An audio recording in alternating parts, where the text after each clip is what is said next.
So it's been a hot minute. I know. What happened to us last week? Well, I don't remember last week.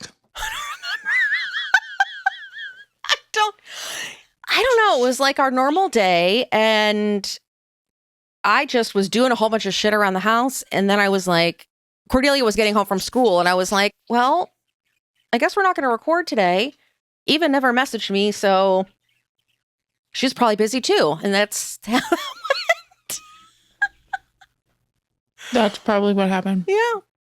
Actually, I didn't have a great week last week. You didn't? Why? No, one thing I like about being much older, keep getting older, is that I actually know myself pretty well. And so I was in a bit of a valley after something really big happened. And I understood why it was happening. So I kind of was just like, whatever, I'm just going to move through it. But there was something I was working on, and it was really challenging.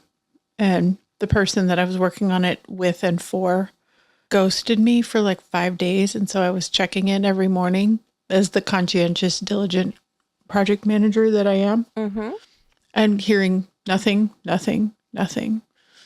So this happened between Friday and Tuesday, or Wednesday even. Yeah. And by Wednesday at lunch, I just was having an absolute meltdown. So I had to work my way through that, and then it kind of crashed afterward. Well, that's shitty. Well, you know what the cool part is, though? When something like that happens, it puts the relationship in the correct place. So if I'm trying too hard or working too hard or putting too much forward, and something like that is happening, then I can recalibrate and kind of put it in the correct box. It's all a learning life lesson, babe. So I have a little bit of an update. I went off the medication for about 4 weeks, because we were talking about that last time. Yep. And I restarted. So I learned a couple of things. First of all, it took a while for like the hunger to come back. And it wasn't until like about the 4th week, going into the 5th week, that I was like, oh my God, this is what it feels like to be hungry. And it was an exquisite experience. I'll have to tell you. I was like, this is the best feeling in the world. Did you go out to eat? What did you do? Well, like, I just was like, I had been so not feeling that for almost 2 years that I was like, oh, it just feels good to be hungry. Like, let me tell you.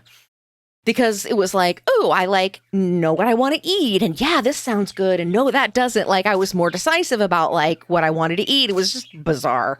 Totally weird. It's so wild to me because I'm terrified of getting hungry. I don't want to be hungry ever again. Yeah. Not ever. No, it was like, I was like, oh, it was like I could enjoy food. And I remembered like, oh, this is what it's like to like eat for the joy of it and not just for sustenance. And that was, to me, that's a great feeling. I'll be honest. I love it. I love it. So that was really nice. And then I was like, okay, well, it's time to get back in the saddle. And so it all went away. It was funny because Justin bought these amazing pastries from Costco. They're like they're the Danishes with like the cherry filling or the cheese filling. And I remember thinking, I was like, I better eat one of those cherry Danishes before I'm just not going to enjoy it. It was like I was like romancing this fucking Danish. It was so dumb. So that was cool. But the real aha moment for me was that I realized that I was thirsty. Not only does the medication make you not hungry, but for me, it makes me not thirsty either. Really? Which is dangerous, right? That's weird. I'm super thirsty. Yeah, no, not at all for me. So I'm like, this is why I'm having a hard time. Because I thought it was like an ADHD thing where I was like, get so distracted and so like hyper focused on whatever that I just wouldn't drink water all day. And then I would be like dragging ass and feeling shitty. And when you're, staring down the barrel of menopause, it's like, you can't just not drink fluid at all. So I'm definitely going to be way more cognizant of that now that I'm aware that that's happening, as far as like drinking water or, because I've been drinking like decaf iced tea, whatever. I'm hoping to have more success. I am down. So I think the lowest I got was 195, and then I'm back up to like 205. Mm-hmm. But I was, before I restarted, I think I was up at 209. So I'm down like 2 or 3 pounds. And it probably just is because like water weight. I don't know. So yeah, that was like my big update, epiphany. Were you off the meds for Halloween? Mm-hmm. So you got wait, actually, no, I take that back. I took my first shot the week before. I can't remember now. Oh my God. I can't remember. So you ate Halloween candy or did not? Oh, yeah. Oh, hell yeah. And, you know what I did that was so fucking great? I went to a candy and wine pairing class. Ew. Okay. It sounds weird, but let me tell you how fucking great it was. Okay, so this winery, and this is like, there's levels of winery, levels of bougie, right? And this is probably like on a bougie scale 7 or 8. Oh, look at my handsome boy back there. It's going to jump in the trash can. Yeah. Don't throw yourself away, buddy. Yeah. So I don't want to say, okay, pair all Riesling with Sour Patch Kids, because I don't know if that's going to work. But this particular Riesling, I don't know the name of it, so sorry, and Sour Patch Kids, I love the look on your face right now. This is so great. It was really good. And so I got that Riesling, and I also got the Cabernet that you pair with Reese's, because like it gives you like this peanut butter and jelly kind of aftertaste. Okay. I can see it. I mean, here's the thing. You're not like hoovering all the candy in your mouth and guzzling the wine. I mean, it's, you're doing it in a very like... This is like me with, there's a certain kind of olive that I like to eat with a certain kind of almond. Oh. At the same time. Okay. Well, I really am not an olive person, but I can imagine that would be good. Yeah. So I'm following you. Yeah. I gotcha. It was kind of amazing because they had we tasted 6 different wines and a port. I don't like port. Some people are, it's, I think it's like a love-hate thing. Either you're into it or you think it's disgusting. So we also did cheese too. So it was like all the different candies and then the different cheeses. So that's pretty fun. It was really great. I don't think I could drink wine or eat candy. And I will admit, there was 2 things I ate a lot of. One was this skinny dipped dark chocolate peanut butter cup. And they're just awesome. They only have 2 grams of sugar. And there's no weird stuff in it. Like there's not a bunch of sugar alcohol. Like, how sometimes. Or that xylitol shit. Yeah, there's no artificial sweetener. It's just a really good, and doesn't make me sick to eat. Like I was did it make you shit your pants? No, there's nothing in it. It's just chocolate and peanut butter. It's just really good. Dark chocolate. What do you say, buddies? I was talking about them and somebody was like, oh, it's got to have sugar alcohol. And so I came back home and looked and I was like, nope. It truly just has 2 grams of regular old sugar. So those are great. But then I thought, well, that's dark chocolate. So is Mounds. I'll just eat some Mounds. Mm-hmm. No, that didn't happen. You couldn't do it? I can't eat any of the refined. Like I was trying to make the kids pay the candy tax and I couldn't eat any of it. Yeah. So it's all got to go. It's all going to get tossed. Yeah. I went over to my girlfriend Laura's house and she lives in like a newer neighborhood and has established herself as the Jell-O shot house. So everybody in the neighborhood knows when they come trick-or-treating, the adults are going to get Jell-O shots and the kids are going to get like full-size candy bars. Like this is serious. And there's decor everywhere. It's like a whole thing. So I proceed to do way too many Jell-O shots. Plus, I'm drinking wine. I get trashed. On Jello shots. So I was like, it's because I'm 21 and it's fine. I mean, this house is like a 5-bedroom house. Like, it's huge. Like, there's plenty of places to like crash or whatever. So Cordelia and I spent the night because Justin was working. Oh, yeah. My parents came too. It was pretty great, but they left and I was like, yeah. Your mom didn't sleep over? No, she did not. No. She didn't do any Jello shots either. I got to show you something funny. So as long as we've been on the meds, I've been taking this magnesium right here, which I love because it's kind of like candy. Mm-hmm. And actually, if I'm like, I want candy and I just eat 2 of these, then I don't want candy anymore. Okay. Yeah, I do that with like all my vitamins or gummies, and it's like my little. Mm-hmm. Yeah. They're like a treat. Mm-hmm. Well, okay. So I finally went to the doctor and she was asking me about all the supplements and everything that I take. And she was like, well, that one's not really doing anything. And I said, but I like it. She said, well, then keep eating it, but just add the other magnesium, the glycinate. So I added, and this is the one day I turned on Blur. It was not a great idea. Doesn't matter. So now I have magnesium glycinate plus magnesium citrate and magnesium malate. They don't conflict with each other. Plus, you can't OD on magnesium. It's not a thing. And I don't know.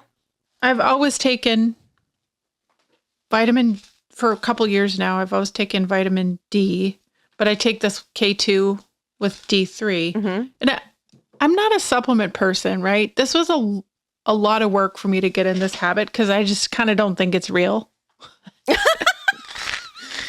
And then I take vitamin C every day and vitamin A because I read somewhere it helps with lax skin. So I was like, well, if that's true, then it's not going to hurt me. And so then the only thing she had me add was omega-3. These guys, look how big they are. I cannot. Oh, damn. They're way too big. So I might have to find a different one. But anyway, then the other day I was scrolling on Instagram and I saw a post that was pretty much like someone bragging that they're in perimenopause, but they don't even know because they're taking this combo of magnesium, vitamin D, and vitamin C and omega-3s. And I was like, holy crap, that's what I take. And also I have noticed since I added, what did I add that wasn't here before? The only thing I added that wasn't here before was the magnesium glycinate. I have felt so much better. Really? That's a good. month maybe. I sleep great. Along with, I got rid of a blanket, and so I don't get too hot anymore. Yeah. I still am battling the night sweats, but it's because I'm grinding my teeth. Oh, that's still. Yeah. So it was not getting better. I had my dentist appointment last week, my regular cleaning, and I was like, yo, this is like ridiculous. And they're like, well, and I even brought the night guard that I'm using. So I was like, you can see if it's just not working. Like my tooth is still really sore back here. And they're like, yeah, you're going to need a custom guard. And I was like, I fucking figured. I knew you were going to say that. Mm-hmm. Yeah. So I got scanned for it yesterday. So they will send it off. It's going to cost me $500. I was like, well, if it gives me some relief, and they're like, it's the nicest dentist office. They're like, if you need to do like a couple of payments, that's fine. That is nice. And I was like, well, you guys are awesome. Thank you. I mean, I've been going there for years. So I was like, okay. My tooth is gone, right? Mm-hmm. Remember? Mm-hmm. Yeah. It's a very big hole, and it's finally almost closed up. It took a long time.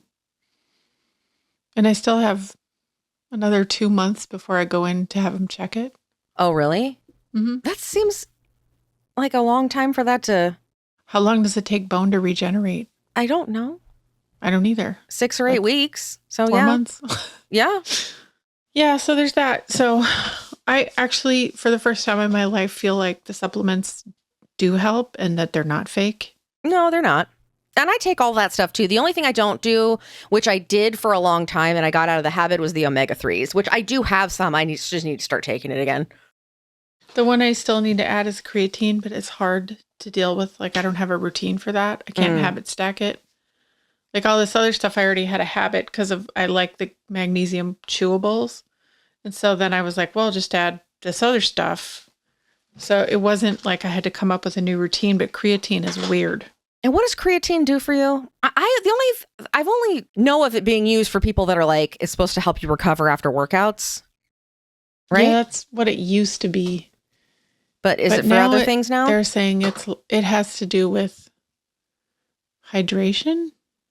It supplies energy to your muscles and promotes brain health. And prevents dehydration. That's probably the best part. So one day at lacrosse, Kari had lacrosse. There's a very, very muscular woman there. And someone was asking her like supplement questions. And so they actually were talking about creatine that day. And it turns out she's like a fitness influencer. These are like jobs in Austin, apparently. Blech. All right. Yeah. So did I write it down? I must have, because I write everything down because I can't remember anything. Same. I just have to go back and look and see what she said. But you know what's funny about that is I follow her now. I'm not going to say who she is because what I'm going to say is maybe not very nice, but she's so muscular that I think she took it too far. Oh. And she's not a bodybuilder. She's just really fit, but there's nothing soft on her body left. So she, I think, looks much older than she should. Oh, I see what you mean. Like she's too cut, not enough body fat. Well, we don't have that problem. No, I don't have that problem yet. May I be so lucky. Yeah. So I have another cool update from Wednesday morning. So Kari had Greek goddesses and gods wax museum. So have you done the wax museum thing with Cordelia? No. It's usually like a second or third grade thing. And so they all dress up as a character from history. And in this case, because we go to a classical school, it was gods and goddesses. So she was Hippolyta, warrior queen of the Amazons. She had to come up with her own costume and she had to write a little speech, like 3 sentences. And if you walk up to her and tap her on the shoulder, she comes to life and she gives her speech. Oh, that's such a cute idea. So she had a shield and a spear and a crown, and she had bulletproof wrist guard, like very cuffs. Wonder Woman. I love it. Well, and in fact, Hippolyta is Wonder Woman's mother. So in the DC, in the DC universe, that's who she is Wonder Woman's mom.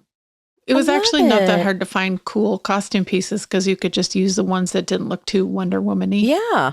Everybody's there at school. I know a lot of people from school because there's a ton of crossover just from church, school, other things we do. And one of my friends was standing by me and she said, I just love how you dress. You always look so put together.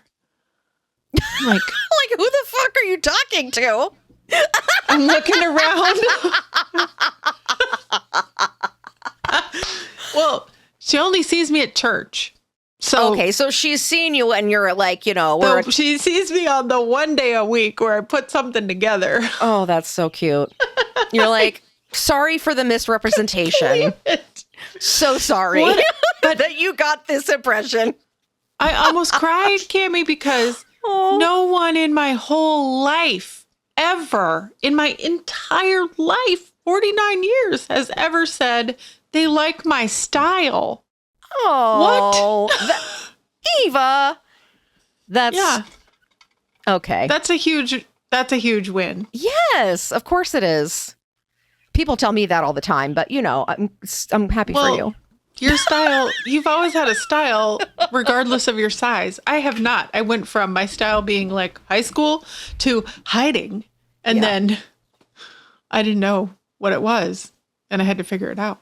But you know what? That little self-discovery is so cool and so freeing and liberating. And you're like, I don't have to hide. I can be who I am. I can, and just so everyone knows, I still wear all the clothes that you sent me. Yeah. Because they're all cute. All the jeans fit me great. You know what I'm saying? So you've got it going on. You know what you're doing. It's just, but jeans are jeans. Yeah, but it's, I'm telling you, They're not all created equal.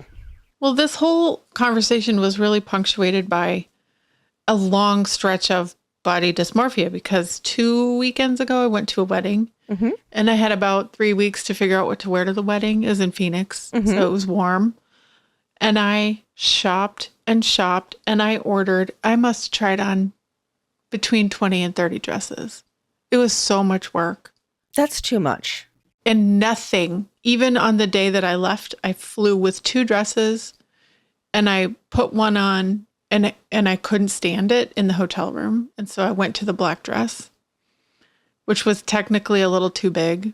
And then I just kind of gave up because I know rationally, like no one cares what I am wearing. No. I didn't feel good in any of it. And you have to feel good or you're not gonna, you know what I mean? That's gonna come across. Yeah. I need help with the dress thing. So I'll probably go back to that stylist that helped me a year ago and see if she can give me some advice about what to look for. Because anything like my rib cage is really large and I've kind of got a middle still, but then my legs are kind of, I don't want to even say skinny out loud, but like my shape is not working with a lot of the dresses that are out there. And I don't know what to like even look for, which is what made it so hard. Yeah. Do you wear shapewear? A little bit, like minimal shapewear. Like I did wear under that dress at the wedding, I wore like a high-waisted boy short, and I loved it. I felt really comfy and secure. Oh yeah, I always, especially if it's like a fancy thing, I want to feel like contained.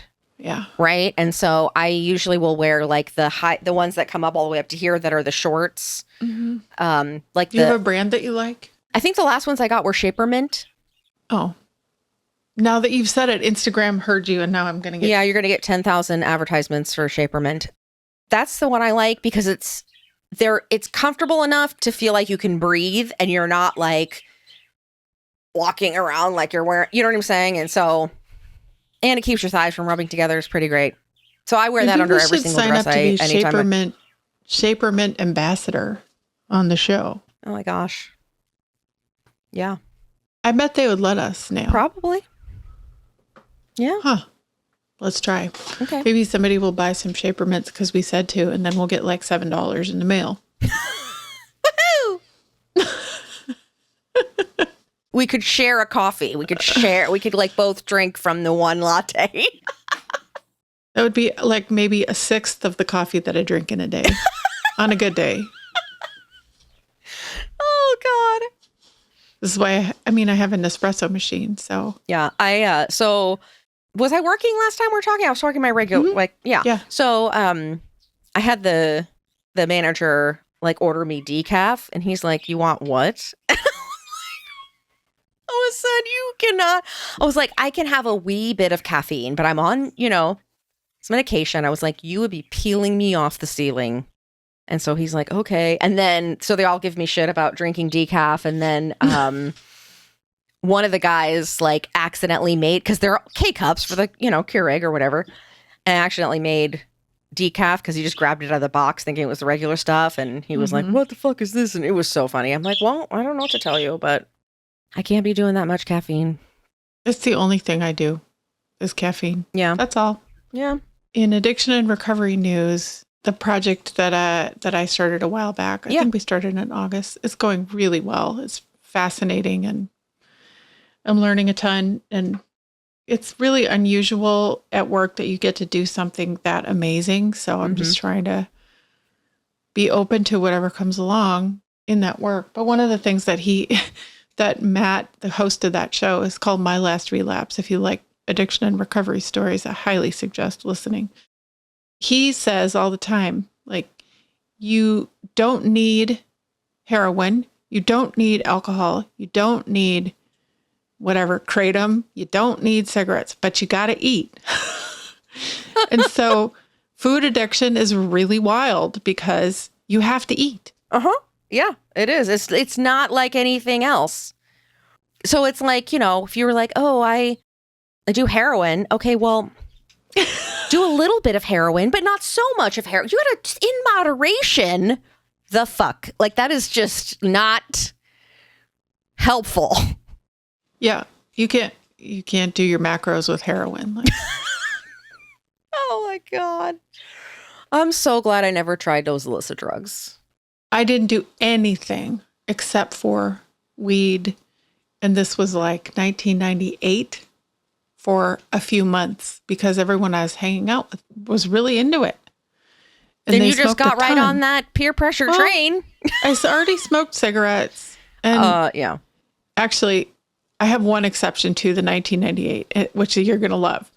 So for the first half of my senior year of college, we smoked a lot. And I would say maybe a couple times a week is a lot, like more than I should have been. A couple times a day is a lot. A couple times a week is not a lot. Well, it's all contextual. So around our friend groups, like nobody was doing it. And then a small group of us were smoking a couple times a week, or some of them every day. Mm-hmm. I wasn't doing it every day. Well, sometime in the late fall, probably right around November, I was like, I don't want to do anything. This doesn't feel good. Mm-hmm. Like, I'm going to stop for a week and see if I feel better. And I quit for a week and I was like, I'm not going to keep doing that. Mm-hmm. Like, it was so obvious that I was like, I'm never doing that again. And I really haven't, except for one time. This one time at band camp. In Seattle. Oh, of course. This one time in Seattle, I was hanging out with your mom. Of course you were. I knew she was going to be in this story. I fucking knew it. I was like, the Deborah is going to show up. Go ahead. You finish. Well, we had gone to the Met for dinner one night when she was in town. And I was always in town by myself. I had an apartment. And so we went and had steaks or whatever. And then we decided to walk back to my apartment. And the Deborah, I think she had a vape. Oh, I'm sure. She had some right when we walked out of the restaurant. And so we're walking down the hill. It's about a mile from the restaurant back to the apartment. So it was about a 20-minute walk. Okay, because she got high. So she didn't care. So she got high right when we left the restaurant and we started walking. And as we start walking, she's getting higher and higher as we're walking down the hill. And by the bottom, I was like, man, you're stoned. Yeah. Oh, that is so great. And then I think it may have been the same day or it may have been a different day. It was probably the same day. I was like, okay, fine, give me a little bit. And so I just had like a puff and I got high for about 20 minutes and then I was back to normal. And I was like, I still don't like it. It still wasn't your thing. Yeah. No, it just is not interesting to me. I'd rather read a book. Well, yeah. I'd rather have like the time and the ability to read a book where I wasn't like interrupted 47 times and, getting, Capri Sun and chips and for, children. Right. That would be. Since we're in the book recommendation part of the show. Yes. I read an excerpt from this book called Murderland. I must have seen it online. And I was hooked immediately. Ooh, so that sounds like something I would like. It's like it's true. It's nonfiction. And it's a cross of geology and serial killers and like Pacific Northwest history. Oh, yeah. Well, there's lots of them. And her basic theory is very well researched and well documented, that the reason there were so many serial killers coming out of the Pacific Northwest was that they were all poisoned with heavy metals like lead, arsenic, and other ones because there were all these smelters, and the biggest one being in Tacoma. And so she... Seriously. And the I have stuff never heard this. Put into the air, the water, and the soil around Tacoma, I am sure it's still there. Well, sure. But it was awful. And the companies who were putting it there had their own doctors who just denied that there was ever a fine. They'd test the elementary school kids they'd test them for lead, and they'd all have like hundreds of times the safe limit. And then they'd be like, oh, it's no big deal. So the theory is that the lead is what caused these people to all become serial killers. Ted Bundy, Green River, BTK. Yeah. Like, and it's such a good book. It's interesting. I mean, I do believe that would definitely have an effect on your brain chemistry. Mm-hmm. However, it's probably like exacerbated something that was already there. Yes. Not like, okay, if they hadn't had this thing, they would have led normal lives and not hurt anybody. No. Personally, I would, but is it a contributing factor? Probably. I mean, if that's really, what was going on, do I think, yeah, because that shit will fuck you up. It seems like it was a combo of like environment, being abused as children or something. And it was just another facet to the whole big picture. Mm-hmm. That's wild. What's it called again? Murderland. Okay. Excellent. Yeah. Absolutely amazing. I have a book rec. Oh, good. It's called Watson, A Cat in the Zombie Apocalypse. Mm. And it's like, if you had a tween that likes horror stuff, you could totally recommend this book to them, because it's very, I don't know what the right word is. Like, it's not advanced reading. So it's pretty simple. Like, I could have just sat and read the whole thing in a couple of hours probably, but I haven't read it all yet, but it's a really cute story. I mean, it's cute in the sense that it's all from this cat's perspective and how his owner gets, eaten by zombies. And now he has to like figure out how he's going to feed himself. And so instead of like eating his owner, he chooses to like leave.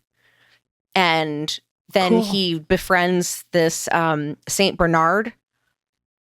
And so they're like zombie apocalypse buddies. So that part of it I think is like really cute, but I'm like, then it's like surrounded by all of this like horror and mayhem and stuff like that. But I think it's really cute. We've been super into Zombies 4, the Disney Zombies movies. We haven't seen any of those. They're so good. Really? Cordelia will love them. Yeah, they're great. Oh, okay. I'll have to check those out. Yeah. Well, we better hop off here because I know. Get my It's kiddo. Friday afternoon. I got to get some more real work done. Okay. And my husband's going hunting again for the third weekend. Is he actually getting anything? They did not the first weekend. Then they got What's two he hunting for? hogs. Deer? They were hunting for deer. Then they were like, well, we might shoot some hogs. So they did. They shot 2 hogs last weekend. Oh. And then he came home with them. And when I got home with the girls that night. Like, he didn't take them to the butcher? Does he dress them himself? Yeah, he always has. He's a redneck. In your garage? Like, in the driveway. Oh, hell. So when I got home, you live in an actual neighborhood. Like, you don't live in like the woods where you can take your hog that you just shot into the shed. It's still Texas. Oh, I keep forgetting. I grew up sorry. in Minnesota where like routinely I would go to Target and see a truck full of bucks. Okay. Yeah, I've never seen that. Oh, yeah, you just like go to the store and there'd be like some pickup truck with like 4 to 8 dead deer in the back. It's called a truck full of bucks. Oh, that's really cute. It's really nice. It's been a while though. So anyway, he was skinning out one of the hogs when we got home and I was kind of like, do you want them to see that? And they wanted to see it so bad. Oh, you know what? At that point, you know what? I'd be like, sure, go ahead. Yeah. Like, they're his kids too. They are. It's not nature. I mean, what am I hiding from them? I mean, no, at that point, especially if it's like a part of his normal like routine, he probably goes every year, right? He used to. It's a little harder to hunt here because there's no public land. So you have to put in for a permit really early and then you have to get lucky. So they just got a lottery kind of thing? Yeah. Okay. Yeah. And his brother moved here a couple years ago and he has access to land. So they have been going more. But yeah, they're going again. So tomorrow we have a lacrosse game in the morning and then this is another weird one. yesterday I was at a conference and it was local, and I met a children's author there. Her name is Meredith Davis. Writes kids books for 8 to 12, so like tweeny-ish books. And so she was telling me all about her books, and then it was time to sit down because they were going to start again. And I opened my phone, and the post said, "Meet author Meredith Davis at Barnes & Noble." And it was another friend of mine posting about the author I just met, that she was having a book signing tomorrow morning for her new book at this Barnes & Noble opening. Weird. I was like, weird. That wasn't my phone listening. That was just straight up weird. Just, woo, okay. So on the next break, I went over to her and I was like, "You're not going to believe this." So I'm going to take the girls to Barnes & Noble to meet Meredith and like pick up her books. Oh, okay. And she was really curious about like, what does Kari like to read? And I was like, I survived, because that's all she wants to read. Do you know those? I don't.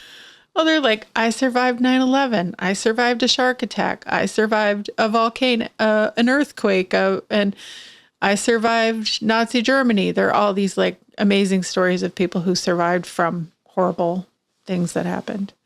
Oh, all right. So we got a little true crime junkie in the works here. She'll pretty much read anything. That's awesome. Yeah. So that's the plan. All right. Well, you have to let me know if any of her stuff is good. I'll go buy it. Oh, I will, for sure. If it's good, I'll probably just make it everybody's Christmas present this year just to support her. I like it. All right. All right, girlie. Well, enjoy the rest of your day.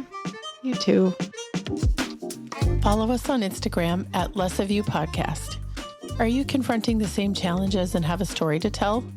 I'd love to hear your story on our Skinny Shot Stories podcast. Contact me for more details at skinnyshotstories.com. If you're a doctor and would like to learn more about sponsoring this or any of our cosmetic surgery and weight loss podcasts, go to lessofyou.com. Less of You is a production of The Axis, TAGAXIS.io.